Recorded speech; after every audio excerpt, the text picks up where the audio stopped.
วงอลังการโชว์ได้ตัดรูปน้องธิดาลาวขึ้นป้ายอย่างยิ่งใหญ่วันเปิดฤดูกาลวันที่27ของอลังการโชว์ปีแรกอาอายธิดาจะได้ปะทะกันอยู่บนเวทีใหญ่ครั้งแรกทักทายสวัสดี FC ทุกทานกันแล้วกันมาพบมาพ่อกันครั้งนี้ในคลิปนี้มีข้อมูลข่าวสารที่เกี่ยวข้องกับ2ศิลปินที่มีชื่อมีเสียงและอีกคนหนึ่งก็เป็นศิลปินจากฝั่งลาวมาโด่งดังกำลังไต่เต้านำก้นเอื้อยอาอายสกุลณพรท่านผู้ชม FC แฟนคลับ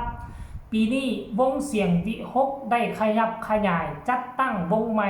ขึ้นมาชื่อว่าอลังการโชว์มีนัดหมายจะเปิดฤดูกาลในมืออื่นวันที่27นี่ท่านผู้ชม FC แฟนคลับเนาะหนึ่งในนั้นก็จะมีศิลปินโด่งดังจากวงเสียงวิหกวงหนึ่งนั่นก็คือนกพงศกรและก็น้องอาอายสกุลณพรและก็มีศิลปินน้องใหม่เนาะแล้วก็เป็นวงหมอลำใหญ่วงแรกที่เปิดโอกาสเปิดอกเปิดใจฮับเอาเด็กน้อยลาวคนนี้ขึ้นไปยืนอยู่บนเวทีเป็นวงแรกเนาะในฐานะที่ค่อยเป็นคนลาวค่อยรู้สึกดีอกดีใจ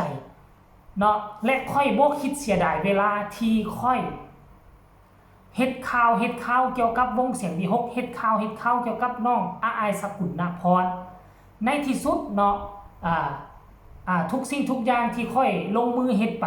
มันก็เกิดดอกออกผลและเป็นวงเดี่ยววงแรกที่เปิดโอกาสให้กับคนลาวได้ไปยืนเพราะว่าค่อยก็ฮู้มาว่านะวงเสียงวิหกนี่นะนกพงศกรมีพ่อฮักแม่ฮักอยู่ทั้งฝั่งลาวนี่นะหลายทั้งเวียงจันทน์นี่นะข้างใดที่วงเสียงวิหกได้ไปแสดงอยู่หนองคายแถวอุดรแถวมอแถวใกล้จะมีแม่ฮักพ่อฮักข้ามโขงข้ามคลองเข้ามาให้กำลังอกกำลังใจหลายเพราะฉะนั้นแล้ววงเสียงวิหกวงอลังการโชว์จึงบ่พลาดที่จะดึงน้องธิดาลาวขึ้นมายืนบนเวทีใหญ่ครั้งแรกในชีวิตของน้องเฮามาติดตามกันอย่างใกล้ชิดเบิ่งว่าในมืออื่นนี่2เอื้อยน้องเนาะธิดาลาวและกับเอื้อยอาอายจะได้ห้องเพลงร่วมกันหรือบ่จะได้ฟีเจอริงใส่เพลงของเอื้อยอาอายห้องอยู่บนเวทีใหญ่ครั้งแรกนั่นหรือบ่ให้ทุกคนมาติดตามรอคอยกันเพราะตอนนี้น้องธิดาลาวกำลังเป็นกระแสฮือฮาเป็นกระแสโด่งดัง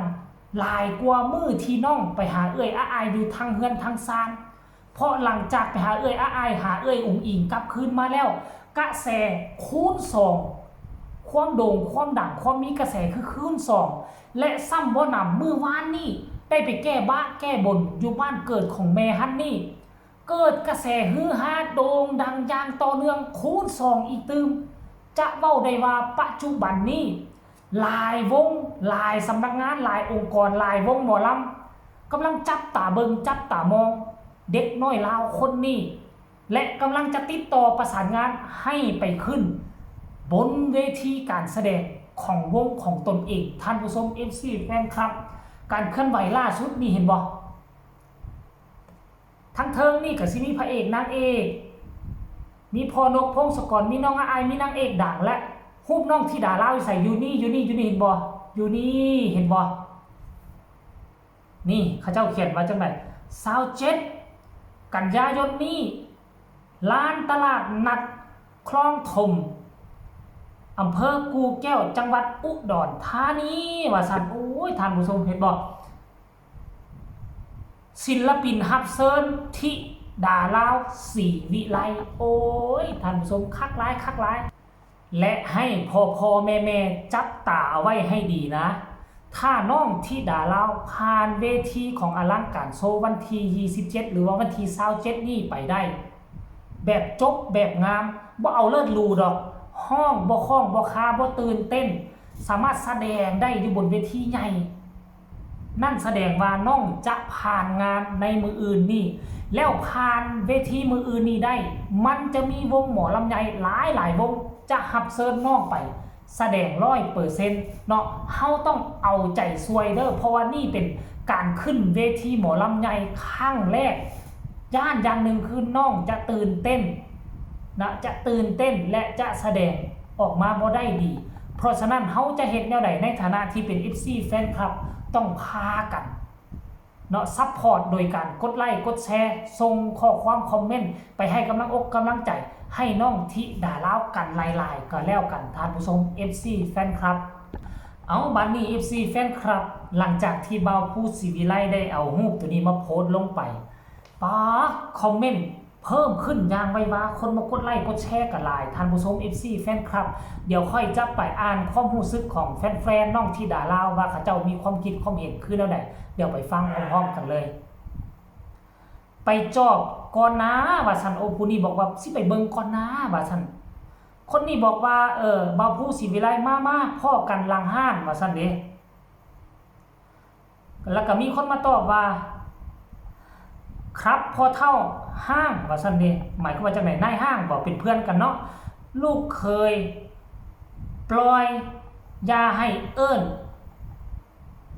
ดูเด้ว่าซั่นเด้จะให้เอิ้นดูเด้ว่าซั่นเนาะคนนี้บอกว่าอยากไปเด้ว่าซั่นมาเบาผู้ไปตอบทุกคนเลยไปหลังห้านคือเก่าหรือได้ขึ้นห้องเพลงนำบ่จานได้ขึ้นห้องเพลงกันตัวเบาผู้ศิวิไลตอบว่าไปขึ้นห้านครับเวทีใหญ่เวทีแรกของน้องธิดาลาวเห็นบ่ล่ะยินดีกับน้องธิดาลาวศิวิไลที่ได้รับโอกาสนี่ครับผู้ต่อมาบอกว่าดีใจด้วยอายมีเพื่อนแล้วคนนี้บอกว่าดีใจว่าซั่นคนลาวเด้อนี่เด้อผู้ต่อมาบอกว่าดีใจกับลูกเด้ว่าซั่นผู้ต่อมาบอกว่าขอให้ปังจ้ารอว่าซั่นเด้อันนี้รอว่าซั่นเด้รอเบิ่งนำกันเด้อว่าซั่นเนาะคนนี้ก็บอกว่ารอชมครับ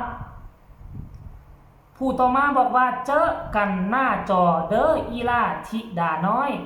ยายซื้อบัตรเข้ากลุ่มแล้วโอ้ยซื้อบัตรเข้ากลุ่มรอแล้วท่านผู้ชม FC แฟนครับขอแสดงความยินดีข่าวนี้มันบ่แม่นข่าวปลอมเป็นข่าวจริงน้องธิดาลาวจะได้ขึ้นเวทีหมอลำใหญ่ไฟแสงสีครบเต็มระบบพบกับธิดากับเอ้ยอายอยู่วงใหม่อลังการโชว์เอาคลิปนี้กับเจบ่าวลาวมีเพียงแต่นำเสนอบอกข่าวเป่าประกาศให้กับ FC แฟนคลับ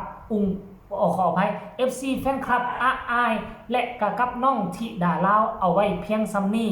ฝากทุกคนกดไลค์กดแชร์กดติดตามเอาไว้ให้แน่เพื่อจะบ่พลาดคลิปดีๆแบบนี้โดยเฉพาะมื้ออื่นจะพลาดต้องติดตามช่องเจบ่าวลาวและพวกเจ้าจะได้เห็นข้อมูลข่าวสารของอายและน้องธิดาลาวหลายกว่านี้ใครมีคำตำหนิติชมคำคิดคำเห็นส่งข่าวมาได้ทางใต้คอมเมนต์สำหรับคลิปนี้สบายดี